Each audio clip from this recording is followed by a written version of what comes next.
D'ailleurs, le Notre Père, c'est Notre Père qui est aux cieux. On dit vous, je vous salue Marie, mais à Dieu, à Jésus et à Dieu, Dieu le Père, on dit Notre Père tu. Et moi, je trouve ça extraordinaire, quoi. Mais aujourd'hui, c'est révolutionnaire d'afficher sa foi catholique? Je le pense. Je le pense vraiment. Et je vis ce livre comme un côté un peu pèlerin. Petit pèlerin, je dis, je suis un petit pèlerin à la feuille de papier. Dans un pays qui a des racines catholiques, on peut plus comme ça afficher sa foi?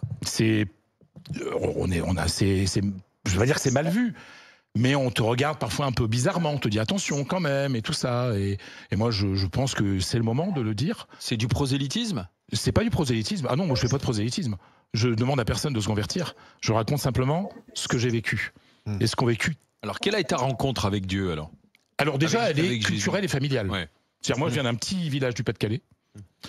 Et tout le monde était baptisé, même les non-croyants faisaient baptiser leurs gamins.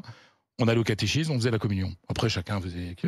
Mais cette France rurale, moi, je suis né en 1970, je fais ma communion en 81. J'avais 11 ans, comme tout le monde, en 6e, hein, voilà. Et puis, mais c'était naturel, en fait. Je dis dans le livre, je suis le fruit d'un contexte aussi, un contexte culturel qui était naturellement religieux, catholique. C'est-à-dire que quand on est dans un petit village du Pas-de-Calais, on est baptisé. Enfin, je veux dire, moi, mon pauvre père est mort quand j'avais 13 ans. Mon père était baptisé, avait fait sa communion, mais il croyait pas en Dieu. Voilà. Côté. À quel moment, toi, tu as cru en Dieu? Alors, il y a plusieurs rencontres. J'ai cru en Dieu, je vais dire culturellement, tout de suite, parce que je suis allé à la messe très très vite. La rencontre avec Dieu se fait après la mort de mon père. C'est-à-dire un an après la mort de mon père, je repique ma 3e. Je suis à la fin du 2e trimestre de ma 2e, 3e. On risque de m'envoyer en CAP et en BEP, parce que j'ai le résultat catastrophique. Et une nuit, je vois la main de Dieu et l'avant-bras de Dieu, lumineux. Donc, il écrit dans l'évangile. C'est une vision, enfin je l'ai vu. Enfin, je veux dire, il est écrit dans l'évangile, heureux ceux qui croient sans avoir vu. Moi, j'ai pas de mérite parce que j'ai vu une main et un avant-bras. Voilà. Venir me chercher du trou, en fait. Et miraculeusement, parce que je considère que c'est un miracle, mes notes sont embellies et puis finalement j'ai été sauvé et puis on m'a envoyé au lycée. Cette foi t'accompagne? Elle m'accompagne avec... Il n'y a jamais eu de doute? Il y a eu beaucoup de doutes. C'est le principe même de la foi. C'est-à-dire la véracité de la foi, elle se ressent aussi au moment de doute. Mère Teresa a eu des années de doute, hein. Et Dieu sait que... Voir elle est morte sans trop croire. Oui, il y a des lettres qui montrent, voilà, il y a des docteurs de l'Église, c'est-à-dire de grands penseurs reconnus par l'Église qui ont eu des moments de doute. On appelle ça l'obscurité de la foi. Oui, pendant un moment, quand j'étais correspondant à Madrid, j'étais à fond dans le boulot, j'étais correspondant RSC, hein, déjà, le foot, le boulot, je sortais, les filles, tout ça, enfin, voilà. J'allais moins à la messe, alors j'étais toujours catholique, j'étais toujours croyant. Tu vas tous les dimanches à la messe? Oui. Et surtout depuis mon retour à Paris, en France, il y a 4 ans, parce que les églises sont sublimes et j'adore aller dans les églises parisiennes. Ce que je comprends pas, c'est qu'est-ce qui empêche aujourd'hui un catholique comme toi, qui croit, qui pratique, de raconter sa religion, parce que tu nous as dit, c'est un peu révolutionnaire de ce que je fais. Pourquoi? Mais parce que les gens n'osent pas trop. Mais il y a Gad Elmaleh. Pourquoi c'est ringard? Il y a ce côté-là, et les gens ont un peu peur. Gad Elmaleh résume ça de manière magnifique dans son film sublime qui s'appelle Reste un peu. On sait qu'il y a une rencontre avec la Vierge Marie. Et le film est magnifique, et il le dit dans un sketch. Il dit voilà, nous les Juifs, on dit t'es juif, bah oui je suis juif. Les musulmans, t'es musulman, bah oui je suis musulman.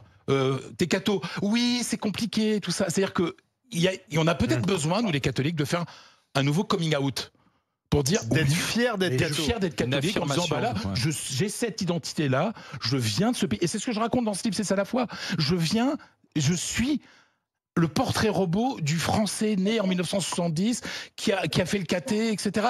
Et qui s'inscrit... Pourquoi? Parce que si on doit être fier, on avait honte d'être catho à un moment donné. Ah oui, bien sûr. Je pense qu'en France... on a un peu honte. C'est une forme de honte et une forme de... On n'ose pas trop, en fait. On n'ose pas être catho en France. Ça, c'est le sentiment. Mais pourquoi? Parce qu'on va froisser qui? Parce que je pense que les gens ont peur, alors que justement, il y a un truc que je remarque, et j'ai d'ailleurs reçu ce matin un message sur Instagram. J'ai un compte Instagram, voilà, et puis j'ai mis des photos sur Fred Hermel, mon compte Instagram, et il y a un gars qui m'écrit, il me dit « Je suis musulman, et je suis heureux de voir que toi, le catholique, tu oses parler de ta foi. » Et ça, c'est quelque chose que mes amis juifs et mes amis musulmans me disent. que c'est bien que les catholiques aussi osent parler de leur foi. Parce qu'on a l'impression qu'on est un peu gêné. Et puis on comprend mal la laïcité en France. La laïcité, c'est pas cacher la foi, c'est pas l'annuler. Parce que la laïcité, elle a été prônée par des laïcards et pas des laïcs. Oui. Et qu'à un moment donné, ça abîme la relation à la foi. La laïcité, elle est là pour organiser la foi. La religion, chacun a sa place. La religion, elle est très bien, elle est à sa place dans ma vie. Elle a une partie importante. À côté de ça, moi, j'ai fait l'école publique de la première seconde à la maternelle jusqu'à la dernière minute à l'université. Je suis un pur produit de l'école de la République. Et je raconte, il y a un chapitre que j'aime beaucoup, peut-être mon préféré du livre, ça s'appelle le caté du mercredi. En fait, je parle d'une photo de caté, de fin de caté. 1981. Non, 1980, c'est vrai, juin 80, on fait une photo, on est 13, des garçons et des filles, c'est la fin de l'année de caté. Comme une photo de classe, mais de caté. Et en fait, les gamins, nous sommes là, on est exactement les mêmes qui étaient à l'école de la République de la rue d'en face. Il fallait traverser la rue, c'était l'école et le caté. On ne faisait pas de différence. On était à l'école de la République. L'école était à 50 mètres de la chapelle du quartier, la paroisse, bien sûr. Tu traversais la rue et puis on était les mêmes gamins. Et on ne se posait pas la question. Il n'y avait pas, oui, la laïcité, la religion.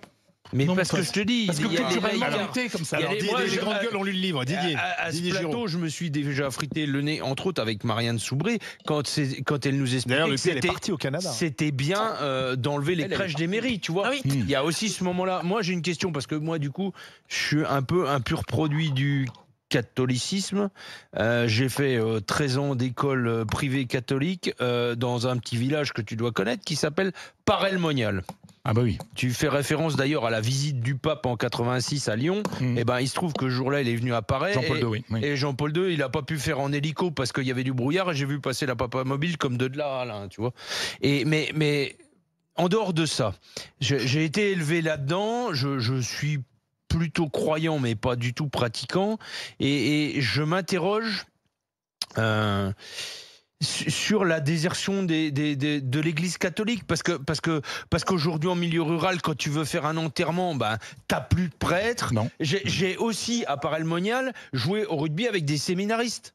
Des jeunes qui se formaient, qui étaient séminaristes, et du coup, j'ai la prétention de connaître un petit peu le sujet. Est-ce qu'à un moment donné, le célibat des prêtres est pas aussi un repoussoir à la fois à l'ordination des prêtres et à la fois au fait que du coup, les prêtres, c'est plus que les mauvais qui restent, et que ça désertifie un peu les églises. Alors, je vais te répondre à ça parce que je parle de ça et je parle aussi je dis que la religion catholique est la religion la plus féministe qui soit. Aujourd'hui, ce sont les femmes qui font vivre l'Église catholique. Oui. C'est-à-dire que les enterrements dans les villages, il n'y a plus de curé. Non. Ce sont les femmes, en général des femmes, qui font les lectures, etc. Les enterrements, les messes, parce qu'il n'y a pas l'Eucharistie, ben ce sont des femmes qui organisent. Un jour, il va falloir se poser la question du mariage des prêtres et de l'ordination des femmes. C'est-à-dire aujourd'hui, s'il n'y a pas les prêtres africains et les prêtres polonais, je veux dire qu'il n'y a plus beaucoup de messes en France. Donc il y a plein de questions et l'Église doit évoluer. Elle doit évoluer, mais sans renier ce qu'elle est. Et moi, ce qui m'énerve chez beaucoup de modernes dans l'Église catholique, c'est qu'il y a en fait de renier le fondement même de l'Église catholique et renier la relation charnelle que l'Église catholique a avec la France. La France est la fille aînée de l'Église.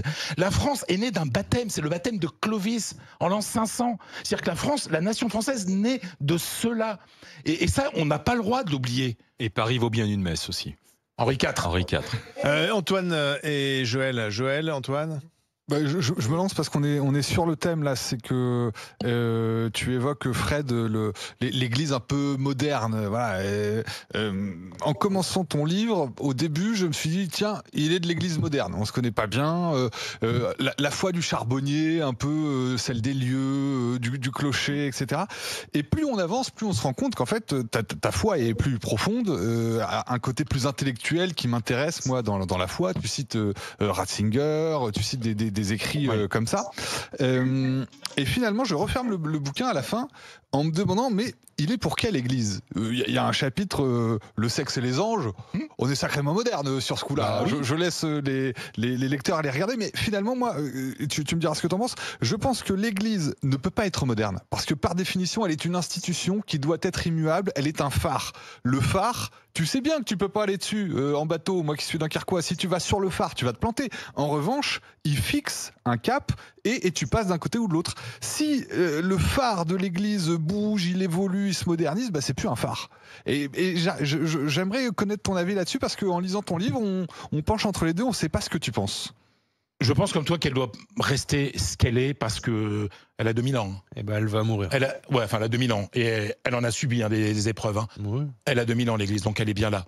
Je pense que sur le fond, elle doit rester ce qu'elle est, mais sur la forme, il faut qu'elle évolue un petit peu. Quand on parle du mariage des prêtres, quand on parle de l'organisation des femmes, quand on parle de plein de choses, le rapport à la sexualité. Le pape François, moi je suis pas un grand fan du pape François, loin de là. On le sent dans le bouquin. On le sent dans le bouquin, mais il a fait des déclarations sur l'amour physique qui sont très intelligentes. Très intéressante. Et c'est ce que je cite dans le chapitre. Oui, on ne demande pas à l'Église de valider le fait qu'on couche en dehors du mariage. L'Église, elle doit continuer à le dire. Non, mais je demande pas. Il ne faut pas coucher en dehors du mariage. C'est même pas ça. Mais l'Église, en n'acceptant pas que les prêtres se marient, elle se tire aussi une balle dans le pied, quoi.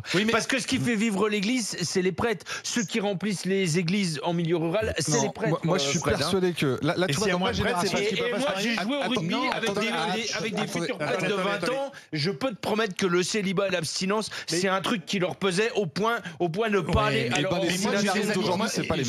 J'ai des amis prêtres jeunes. D'ailleurs, hier, le Père Clément, qui est un de mes amis, qui est un jeune prêtre, qui a béni mon livre. Voilà, lui, pourquoi tu as fait bénir ton livre? J'ai fait bénir tous mes livres, pas seulement celui-là.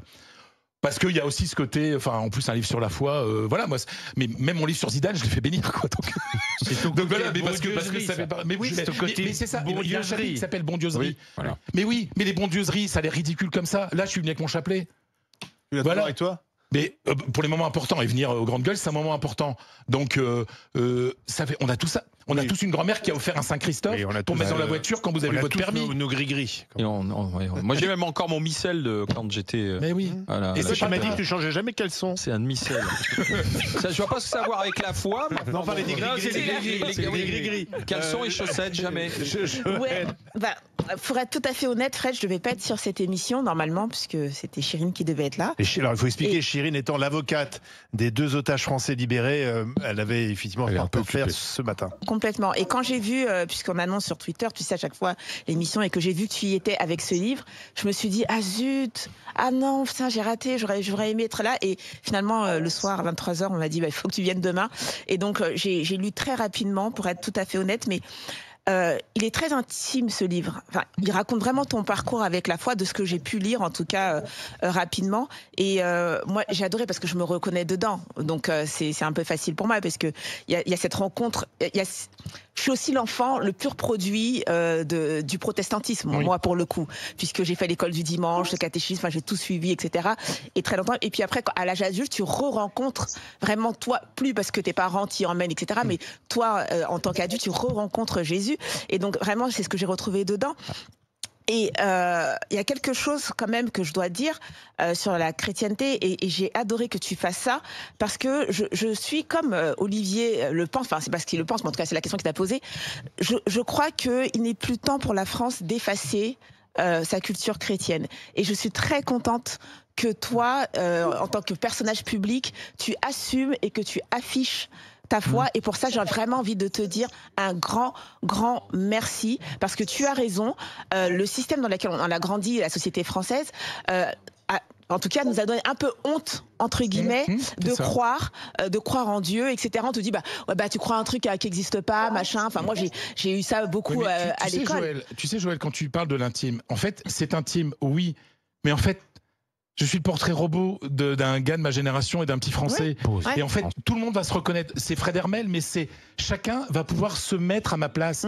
Et ça va rappeler des souvenirs. Parce qu'on est tous passés par là. Et il y a un truc important aussi. Le renouveau religieux chez les jeunes, c'est impressionnant. Oui, ça par contre. Avec les catéchumènes. Il y a un retour de la foi quand même. Parce que on parle beaucoup du succès du film Sacré-Cœur. On voit qu'il y a des chaînes de télé qui mettent maintenant des émissions religieuses. C'était plus le cas. Ou alors uniquement le jour du Seigneur sur France 2.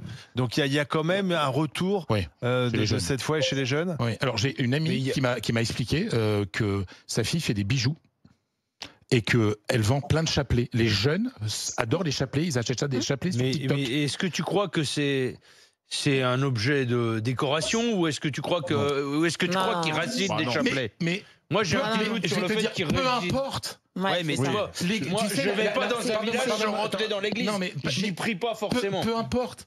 S'il commence par Ouais. un chapelet, eh ben c'est déjà une porte ouverte vers quelque Alors chose. attendez, Fred Hermel va rester avec J'ai- nous parce que ce que tu as dit tout à l'heure en ouverture aujourd'hui, il y a un retour de la revendication de la foi, ça fait réagir au 32-16, tu peux t'en douter. Je suis ravi. Donc dans un instant, on sera avec Olivier, il est consultant, il est dans le Val-de-Marne et il se retrouve dans tout ce que tu dis. Il a un très joli prénom déjà. Il nous en parlera. Donc Fred Hermel, on a besoin d'un Capteur de coming lui. out catholique en France, Oui. c'est ce que tu as dit, c'est ça la foi, c'est son livre aux éditions Fayard. Il reste avec nous, on va continuer d'en discuter encore quelques minutes avec les grandes gueules, avec Antoine Diers, Suel Dagosseri, Didier Giraud et surtout avec vous au Et 32-16 Olivier. le père Hermel. Je vous donne la parole dans un instant.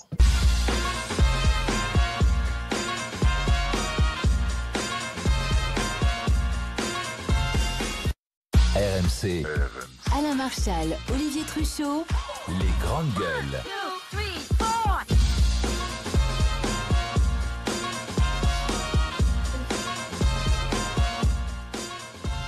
Les GG, les grandes gueules avec aujourd'hui Fred Hermel qui est avec nous. C'est ça la foi aux éditions Fayard. Fred est avec nous, coming out de la foi, coming out catholique. La foi est partout. La foi est quand tu écoutes du Puccini par exemple, quand tu écoutes un opéra, Oui, parce que du Verdi. alors moi, on n'écoutait pas de La musique main de classique. Dieu est partout. C'est ce que Ouais, tu la dis. main de Dieu partout. Et puis, déjà, mais vous baladez dans la rue, vous entendez les cloches qui sonnent. Les cloches, l'Angélus, c'est l'appel à la prière. Hein. C'est pas pour faire beau. Hein. Non, mais je veux dire, c'est. Enfin, l'Angélus ne sonne plus beaucoup. Excuse-moi, dans mon village, il sonne pas. Ah, mais dans Paris, tu l'entends. Aujourd'hui, Et dans ton à la village, ça messe. sonne encore l'Angélus. Oui, bien sûr. Moi, dans le mon dimanche, canton, il n'y a pas majorité ouais, des le villages dimanche, qui sonnent tu te l'Angélus. balades dans Paris, tu entends les cloches. Il y a les messes, t'as l'appel à la messe. Enfin, je veux dire, tout ça, c'est pas anodin. Ce sont des signes de notre profond catholicisme. Olivier est avec nous au 32-16. Bonjour Olivier. Bonjour les grandes gueules et bonjour, Bonjour. à mon Bonjour, père. Olivier. Bienvenue. Vous vouliez Bonjour, intervenir dans notre discussion, Olivier. Pourquoi? Parce que moi je me reconnais, j'ai 48 ans. Quand j'étais gamin, j'ai suivi tout le catéchisme, j'ai fait ma première communion, j'ai fait, alors si je ne me trompe pas, le père Hamel veut me corriger, j'ai fait ma solennelle et ma confirmation. Donc, Oui, j'ai c'est fait la- ça, c'est le bon.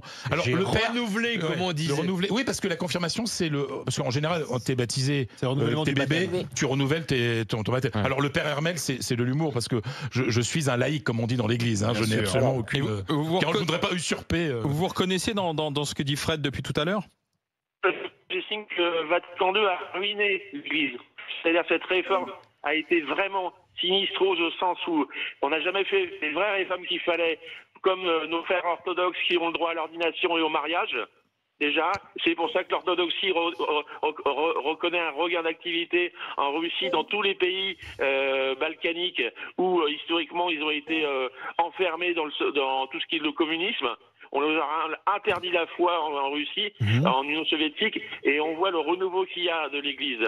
Donc voilà. Et surtout, il faut évidemment réformer l'Église, réformer le Vatican, parce que ça devient une ONG migratoire. Et moi, je suis plutôt de droite réactionnaire. Je suis un anti-Vatican absolu, même au pape actuel, parce que pour moi, c'est la copie de François. Vatican II, vous voulez dire. Ah non, on dit pas de mal de Léon. Ah, tu l'aimes bien, Léon? Moi, Léon, c'était un coup de foudre. Ah, C'était lui, pourquoi mais.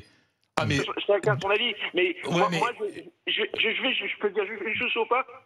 Alors, Allez-y, Olivier. Alors, si on prend François, dans le pays de ma femme, on l'appelle Francisco.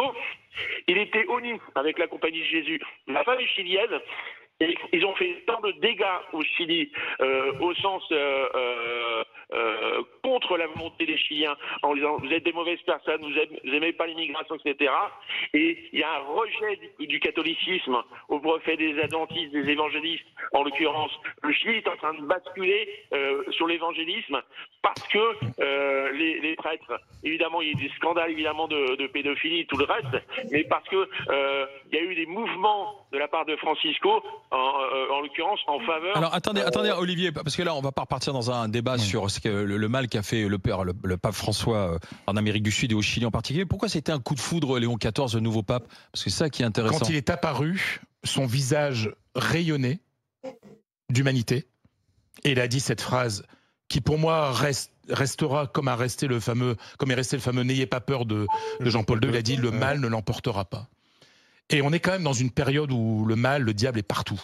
Il y a des guerres partout, il y a de la misère, il y a de la haine. et qu'un pape dise le mal, il vient d'être élu, il est sur la loggia à la place Saint-Pierre, le mal ne l'emportera pas. J'ai trouvé que c'était un message tellement fort et tellement beau. Joël Dagospiri. Moi, j'ai une question.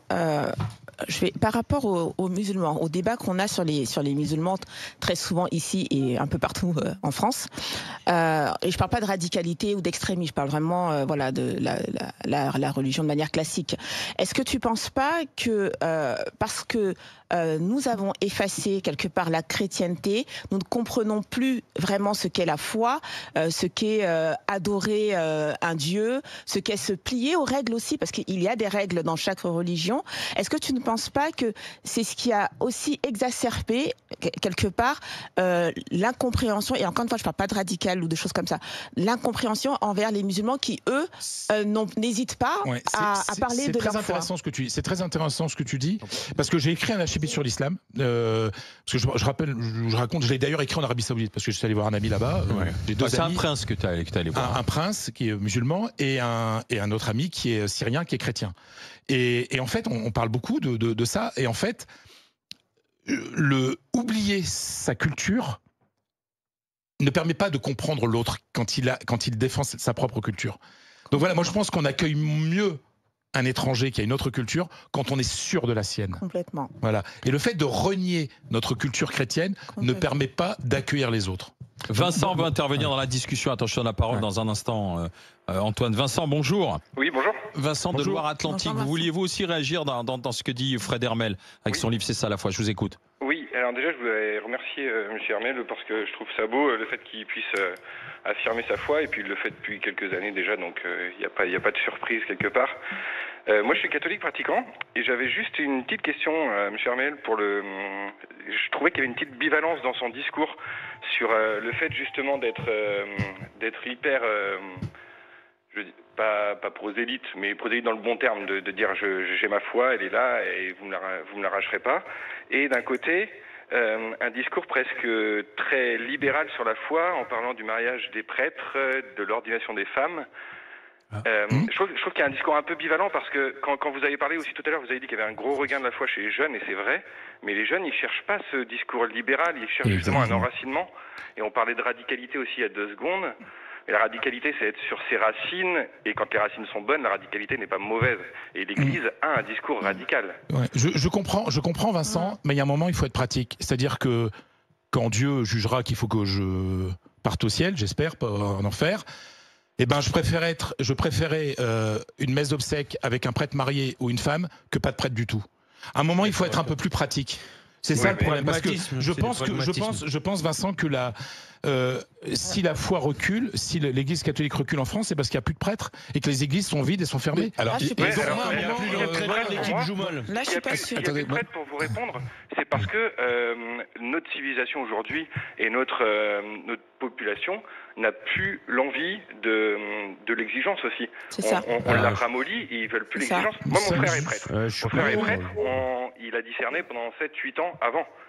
Donc il y a quelque chose, il y a une exigence à avoir. C'est comme un sport de haut niveau, il y a une exigence. Oui, mais Vincent, je vous comprends pleinement. Alors je dis pas qu'il faut faire ça, mais je pense qu'à un moment on a le droit, tout en étant un catholique, un catholique fervent, de se poser la question. Parce que quand les églises sont fermées, et qu'il n'y a pas d'hommes d'église pour célébrer les obsèques, et ben moi je trouve ça dommage. Donc à un moment on peut se poser la question. Et c'est sûr, moi aussi je trouve ça extrêmement triste. Après, l'Église sait poser la question. C'est la seule grande religion qui s'est réformée justement avec le Concile. Et le pape a rappelé son infaillibilité pontificale, qui est un dogme aussi de la foi. Et quand on a reposé la question au pape successeur de Jean-Paul II, ils ont tous redit, mais en fait Jean-Paul II a statué sur le mariage des prêtres en règle générale et sur les ordinations des femmes. Et c'est pour dire aussi que dans la foi, dans la religion, il y a aussi un acte de foi parfois qu'on peut pas comprendre. Rien que là, on parlait du Sacré-Cœur, l'amour de Dieu, on peut pas le comprendre. Et le mystère, c'est pas quelque chose qu'on ne doit pas essayer de comprendre, c'est quelque chose qu'on peut pas saisir complètement. Alors Vincent, on va écouter Antoine Diers et puis ensuite on conclura avec Fred avec une célébrité qui parle de sa foi. Vas-y Antoine. Je remercie Vincent qui met sur le tapis le sujet que je voulais aborder, c'est-à-dire que moi, autour de moi, les jeunes qui deviennent prêtres le font dans des congrégations bien plus radicales, au sens propre du terme, hein, parce que j'apprécie ça, que l'Église globale et moderne. Voilà. De la même manière, moi, élevé dans une famille catholique, en allant à l'Église et que le curé nous dise « accueillez le migrant, ouvrez votre porte à l'autre », etc., j'ai quitté l'Église parce que c'était devenu une ONG. Donc j'entends une foi très profonde, mais en réalité, j'ai le sentiment qu'en modernisant et en soutenant l'espèce de modernisation de l'Église, on l'affaiblit. Et enfin, deuxième chose, on évoquait l'islam tout à l'heure. Ce qu'il y a de très différent dans le parcours de Fred Hermel et sa foi, c'est que Fred Hermel peut faire preuve de faiblesse, de non-respect d'un certain nombre de dogmes et être croyant et être accueilli par Dieu, à la différence de l'islam, où l'islam est quelque chose d'extrêmement rigoriste, où on doit respecter des règles. Et c'est la différence entre la foi et la loi, c'est-à-dire que l'islam et le judaïsme se caractérisent par une loi que l'on doit respecter, et qui est très bien. Le christianisme, c'est la foi. Et pour les pratiquants, oui, voilà. En fait, il y a pas de loi. On a aussi des lois. Ma conclusion sur ces deux points, c'est précisément l'Église catholique est forte parce que elle incarne un dogme fort, mais elle accepte que ses croyants soient faibles. Et ne changeons pas le dogme fort et n'essayons pas de changer les croyants. C'est tout le mystère de l'Église catholique. Et la faiblesse du croyant, ça, je peux te dire que c'est clair et que il faut l'accepter. Il faut accepter que nous sommes pécheurs. Ça, le truc. Les chrétiens ne sont surtout pas des super-héros. Loin de là. Pour quitter Fred Hermel, on va te faire écouter et regarder quelqu'un. Salut, c'est Olivier Giroud. Je t'invite à me retrouver les 7 et 8 novembre prochains à l'Accor Arena de Bercy pour le congrès Mission. Le congrès Mission, c'est tout simplement le rassemblement annuel des forces vives de l'Église pour des temps de prière, de partage et d'engagement. Le Christ n'attend que toi. C'est sur son compte Instagram qu'il a publié lui ça. Aussi, il l'assume. Il assume aussi sa foi. Alors quand il dit je t'invite, c'est pas toi, Fred Hermel, c'est le croyant. Il peut t'inviter. Alors, qu'est-ce que tu en penses? Mais moi je trouve ça merveilleux. Alors moi je suis supporter à mort du RC Lens. Il est lillois, mais notre foi va au-delà des différences footballistiques. C'est un petit peu d'humour, mais moi je trouve ça merveilleux de sa part. Et il le fait avec une bonté. Il respire la bonté, ce type.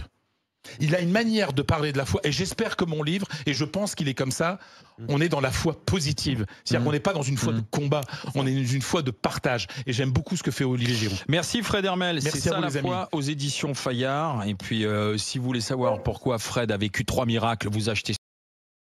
Dites-moi dans les commentaires si la vidéo vous plaît. Abonnez-moi à ma chaîne YouTube, Twitch, TikTok et Instagram. Et mettez la cloche pour ne rien rater et mettez le pouce. Et moi je vous dis à bientôt.